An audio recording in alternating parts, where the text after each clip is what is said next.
भारत का कनाडा को कड़ा जवाब।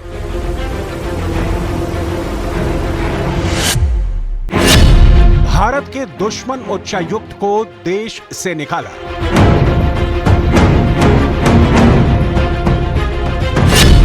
भारत कनाडा में डिप्लोमेटिक लड़ाई बढ़ी।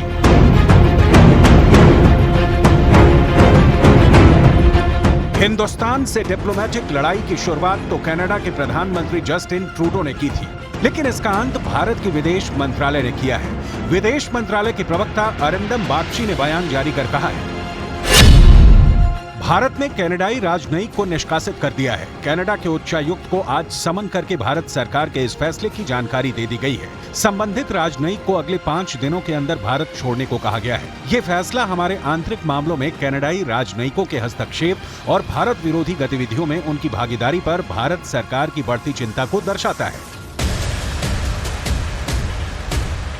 इससे पहले भारतीय विदेश मंत्रालय ने भारत में कनाडा के उच्चायुक्त को समन किया था, जिसके बाद कनाडा के उच्चायुक्त कैमरून मैके नई दिल्ली के साउथ ब्लॉक स्थित विदेश मंत्रालय के हेडक्वार्टर पर पहुंचे। कुछ मिनट की ही मुलाकात के बाद कैमरून मैके विदेश मंत्रालय के दफ्तर से बाहर आ गए। इस दौरान उन्होंने मीडिया से बिल्कुल बात नहीं की। भारत कनाडा के बीच डिप्लोमेटिक युद्ध की शुरुआत जस्टिन ट्रूडो ने की थी। अपनी गिरती पॉपुलैरिटी और सत्ता बचाने के लिए जस्टिन ट्रूडो ने भारत पर बेतुका आरोप लगाया था, जिसके बाद भारत कनाडा के रिश्तों में राजनयिक भूचाल आ गया। Over the past number of weeks, Canadian security agencies have been actively pursuing credible allegations of a potential link between agents of the government of India and the killing of a Canadian citizen, Hardeep Singh Nijjar. Canada के प्रधानमंत्री Justin Trudeau ने आरोप लगाया है कि हरदीप सिंह निज्जर की हत्या के पीछे भारतीय एजेंसियों का हाथ है।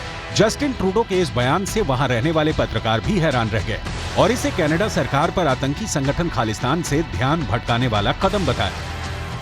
आफ्टर ऑल ये जो रेवोल्यूशन है 3 माह बाद एकदम से भारत से लौटने के बाद ही क्यों हो रही है? ये रेवोल्यूशन पहले भी हो सकती थी या ये रेवोल्यूशन कुछ अरसा बाद भी हो सकती थी जब इन्वेस्टिगेशन मुकम्मल हो जाती।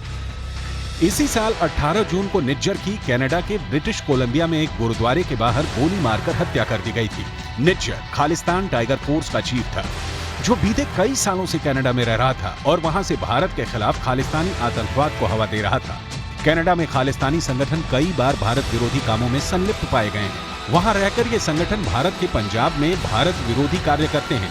भारत सरकार ने कई मौकों पर कनाडा के सामने ये मुद्दा उठाया, लेकिन जिस तरह कनाडा के प्रधानमंत्री जस्टिन ट्रूडो ने भारत पर आरोप लगाए हैं, वो उनकी बौखलाहट को दिखाता है।